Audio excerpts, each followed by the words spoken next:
Fellows ایک مرتبہ کسی اسکول میں ایک ٹیچر کی یہ عادت تھی کہ وہ کلاس میں داخل ہوتے ہی سب بچوں کو آئی لو یو آل بولتی، حالانکہ وہ یہ جانتی تھی کہ یہ سچ نہیں ہے، وہ سب بچوں سے ایک جیسا پیار نہیں کرتی، اس کے باوجود وہ سب کو آئی لو یو آل ضرور بولتی۔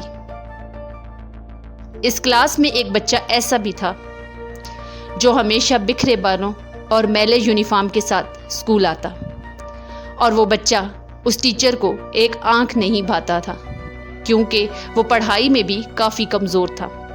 وہ ٹیچر کا دیا ہوا کوئی بھی کام کبھی بھی مکمل کر کے نہیں لاتا تھا، اور وہ کلاس میں ہمیشہ سب سے آخر میں بیٹھتا۔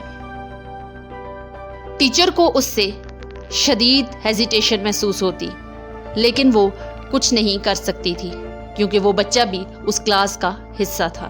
ہاں، البتہ وہ ٹیچر کبھی کبھی اپنی فرسٹریشن نکالنے کے لیے اس بچے سے سوال کیا کرتی، اور جس کی جواب نہ دینے پر اس بچے کی کافی انسلٹ کرتی، حالانکہ وہ یہ جانتی تھی کہ وہ بچہ اس کے کسی سوال کا جواب نہیں دے گا کیونکہ وہ کلاس کے نالائق بچوں میں شمار ہوتا تھا۔ اس کے باوجود ٹیچر اپنی فرسٹریشن نکالنے کے لیے اس بچے سے اس طرح کے سوال کرتی رہتی، اور ہر بار اس کے جواب نہ دینے پر پوری کلاس اس کا مذاق اڑاتی، جس پر ٹیچر کو بھی تھوڑی بہت سیٹسفیکشن مل جاتی، اور وہ بچہ ہمیشہ کی طرح شرمندہ ہو کر سر جھکا کر بیٹھ جاتا۔ یوں وقت گزرتا گیا اور سال گزر گیا۔ سال کے آخر میں اس بچے نے جب امتحان دیا تو اس کی پروگرس رپورٹ کچھ اچھی نہیں تھی۔ ٹیچر نے اس پروگرس رپورٹ میں اس بچے کے حوالے سے ریمارکس دینے تھے جو کہ اس نے بہت برے لکھے کیونکہ وہ اس بچے کو پسند نہیں کرتی تھی۔ وہ پروگرس رپورٹ پیرنٹس کے پاس جانے سے پہلے پرنسپل کے پاس سائن ہونے کے لیے جایا کرتی تھی۔ جب پرنسپل نے اس بچے کی رپورٹ پڑھی تو اس نے میڈم کو بلایا اور اس سے پوچھا کہ کیا اس بچے کی رپورٹ میں لکھنے کے لیے آپ کے پاس کچھ بھی اچھا نہیں تھا؟ اگر آپ نے ایسی رپورٹ بنائی تو اس کے والدین اس کے بارے میں کچھ اچھا گمان نہیں کریں گے، اور ہو سکتا ہے کہ اس کی پڑھائی بھی روک دی جائے، جس کی وجہ سے اس بچے کا کیریئر متاثر ہو سکتا ہے۔ اس کے جواب میں ٹیچر نے کہا کہ اس کی رپورٹ میں ایسا کچھ لکھنے کے لیے ہے ہی نہیں کہ میں کچھ اچھا لکھوں، اس لیے جو حقیقت ہے میں نے وہی بیان کی۔ پرنسپل صاحب خاموش ہو گئے اور ٹیچر واپس چلی گئی۔ اگلے دن پرنسپل نے چپڑاسی سے کہہ کر ٹیچر کی ٹیبل پر اس بچے کی سابقہ رپورٹس رکھوا دی۔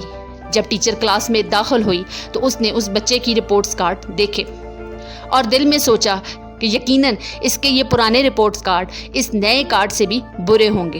اس نے ایک ہلکی سی طنزیہ مسکراہٹ کے ساتھ وہ رپورٹ کارڈ اٹھا لیے اور ان رپورٹس کارڈ کو پڑھنے لگی، اور وہ یہ دیکھ کر حیران رہ گئی کہ اس بچے کے رپورٹس کارڈ میں اس کے گریڈز فل تھے اور وہ اچھے مارکس کے ساتھ پاس کرتا رہا تھا اپنی سابقہ تمام کلاسز۔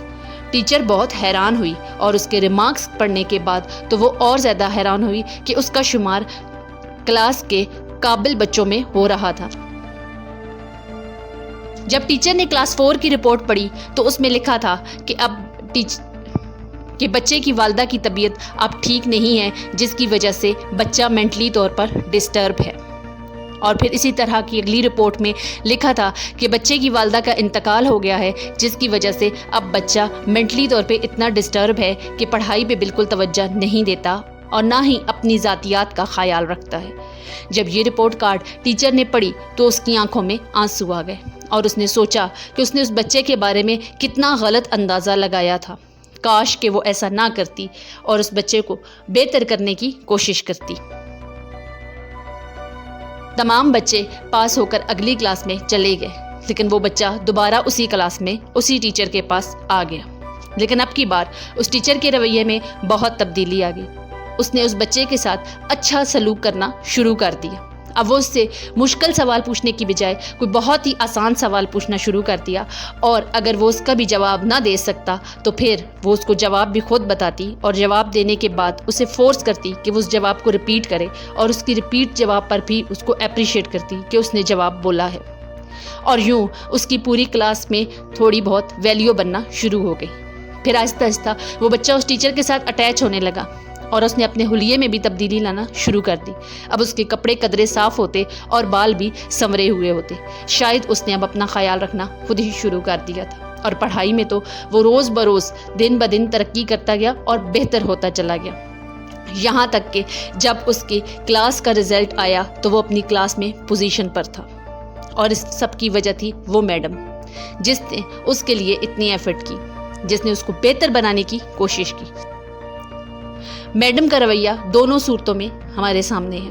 جب میڈم نے اسی برے انسان کو برا ہی بنایا تو وہ برا ہی رہا، لیکن جب اسی برے انسان پہ میڈم نے ایفرٹ کر کے 1 سال محنت کر کے اس کو اچھا بنانے کی کوشش کی تو وہ اچھا بن گیا۔ فیلوز، آج کل ہماری زندگی میں بھی کچھ ایسا ہی ہوتا ہے۔ ہم لوگ یہ نہیں دیکھتے کہ ہمارے ارد گرد کے جو لوگ ہیں اگر وہ برے ہیں تو وہ کس وجہ سے ہیں، بس ہم لوگوں کو ان سے یہ پرابلم ہوتا ہے کہ وہ برے ہیں اور ہمارے حق میں اچھے نہیں ہیں۔ ہمیں یہ جاننے کی کوشش کرنی چاہیے کہ وہ برے ہیں تو کس وجہ سے ہیں، کیا ہمارا کوئی عمل ان کو برا بنا رہا ہے؟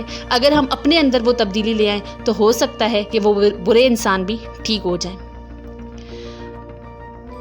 فیلوز، جب کوئی ہم سے مدد کی امید لگا کر ہمارے پاس مدد لینے آئے تو ہمیں اس کی مدد ضرور کرنی چاہیے۔ اگر ہم کسی کا ہاتھ تھام کر اس کو اوپر لے کر آئیں گے تو یقیناً کوئی ہمارا ہاتھ تھام کر بھی ہم کو اوپر لے کر ضرور جائے گا۔ ہم کسی کی مدد کیے بغیر یہ کیسے سوچ سکتے ہیں کہ کوئی اور ہماری بھی مدد کرے؟ تو آج سے ہی اپنی سوچ کو بدلیں، دوسروں کی مدد کرنے کا جذبہ اپنے اندر پیدا کریں، تاکہ آپ بدل سکیں اپنی زندگی اور بدل سکیں خود کو۔ Change your self. میری اس طرح کی مزید موٹیویشنل ویڈیوز کے لیے میرے چینل کو سبسکرائب کریں اور بیل آئیکن کو پریس کریں۔ Thank you.